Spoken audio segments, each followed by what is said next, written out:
যে খবর পাওয়া যাচ্ছে আজ টঙ্গীতে এক ইমাম সাহেব গুম হয়ে গেছেন, খতিব সাহেব গুম হয়ে গেছেন। কেন? এই যে গত জুমায় ভাগোয়া লাপট্রাপ, এই যে হিন্দুরা প্রেমের ফাঁদে ফেলে অনেক মুসলিম যুবতী সর্বনাশ করছে, এটা নিয়ে বয়ান করেছেন।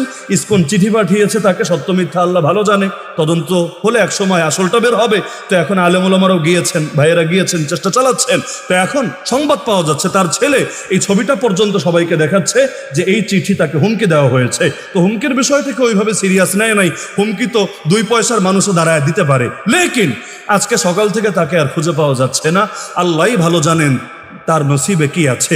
আমাদের সিলেটে এমন হয়েছিল, আব্দুর রহমান মোগলাবাজারের রহমতুল্লাহ আলী মসজিদের এক ইমাম সাহেব ইসকনের বিরুদ্ধে কথা বলেছিলেন, পরবর্তীতে গলা কাটা অবস্থায় তার লাশ পাওয়া গিয়েছিল। আজ পর্যন্ত সেটার বিচার হয় নাই। আমাদের ভাই আলিফকে শহীদ করা হলো চিটাগাঙে, কি বিচার হয়েছে? এরকম নজির কয়টা? ওই যে ফরিদপুরের মধুখালীর পঞ্চপল্লীতে মনে থাকার কথা, হাফেজে কোরআন শ্রমিক 2 ভাইরে পিটিয়ে নির্মমভাবে শহীদ করা হলো। কি বিচারটা হয়েছে? যাচ্ছে এভাবে মুসলমানদের রক্তের বন্যা বয়ে যাচ্ছে, বিচার আর দেখার কপাল আমাদের হচ্ছে না। যতদিন পর্যন্ত ইস্যু ভাইরাল থাকছে সবাই একটু হাউকাউ করছে, এরপর আস্তে করে এটা আড়াল করে ফেলা হচ্ছে। এমনকি মুসলমানের ব্যাপার হলে তো ইস্যু ভাইরাল হতে চায় না।